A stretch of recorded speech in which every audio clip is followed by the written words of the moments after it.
Hi everyone. நம்ம நேற்று ஒரு வீடியோ போட்டிருந்தோம் இல்லையா, ஹெல்தியான வெர்ஷனில் இட்லி மாவு. அதுக்கு 5 கப்பு ரைஸ், அதில் 3 கப் இட்லி அரிசி, 2 cup millets, any millets of choice.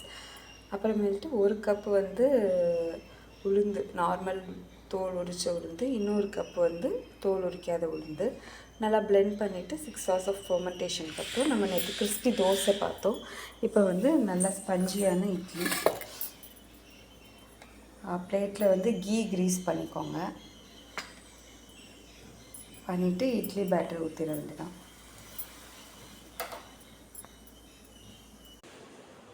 நம்ம ஹெல்த்தியாக தான் மாவு அரைச்சோம். இட்லியும் நல்லாவே ஸ்பாஞ்சியாக வந்திருக்கு.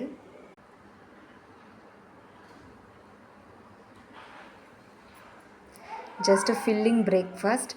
நீங்கள் காலைல ஸ்கூல் போகிறதுக்கு முன்னாடி கிட்ஸுக்கு இப்படி ஹெல்த்தியாக குக் பண்ணி